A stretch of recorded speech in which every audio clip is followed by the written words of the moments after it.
পরীক্ষা আমরা কিছুতে বসবো না, আমরা ক্লাস সহ সব বর্জন করছি। যতক্ষণ না আমাদের না মেনে নেবে আমরা ততক্ষণ মিছিলে থাকবো। আমাদের উচ্চশিক্ষা গ্রহণ করার কোনো সুযোগ নেই, সেক্ষেত্রে আমাদের সরকারি ভার্সিটি থেকে উচ্চশিক্ষা গ্রহণ করতে দিতে হবে এক।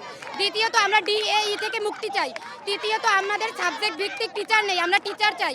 আমাদের ইন্টারনেটে একটা ভাতা প্রদান করা হইবে, ওইটা আমরা চাই। প্রশাসনের কাছ থেকে আমাদের কোনো আশা স্বরূপ দৃষ্টি আমরা দেখছি না যে তারা আমাদের দিকে দৃষ্টি দিয়েছে। এখন আমাদের আসলে আর কিছু করার ছিল না, আমরা এই জন্য দুঃখিত, কারণ আমাদের দাবিগুলোও যৌক্তিক। আমাদের দাবিগুলো যদি মেনে নেয় তাহলে আমরা রাস্তা ছেড়ে দিব, এবং পরবর্তীতে যদি না মেনে নেওয়া হয় আমরা আরো বড় পদক্ষেপ নিতে বাধ্য হব।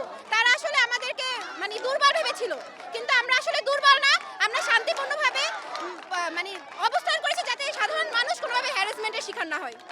আমাদের যে কৃষি উপদেষ্টা জনাব জাহাঙ্গীর হোসেন এখন বর্তমানে যে স্বরাষ্ট্র উপদেষ্টার দায়িত্ব পালন করছে, আমরা তাদের কাছে এই লিখিত স্মারকলিপি দিই, এবং বিশেষ করে আমরা আমাদের যে খামার বাড়ি রয়েছে, আমাদের যে কৃষি সম্প্রসারণ অধিদপ্তর, আমরা সেখানে ব্র্যাকেট কর্মসূচি পালন করি। তার প্রেক্ষিতে আমাদের কৃষি উপদেষ্টা আমাদের আশ্বস্ত করেছেন যে আপনাদের এই যে 8 দফা যৌক্তিক দাবি আমরা মেনে নিচ্ছি, আপনারা চলে যান যার যার বাসায়। তার প্রেক্ষিতে আমরা আন্দোলন শিথিল করি এবং আমরা যার যার বাসায় সাধারণ শিক্ষার্থীদের বেড়ে যায়।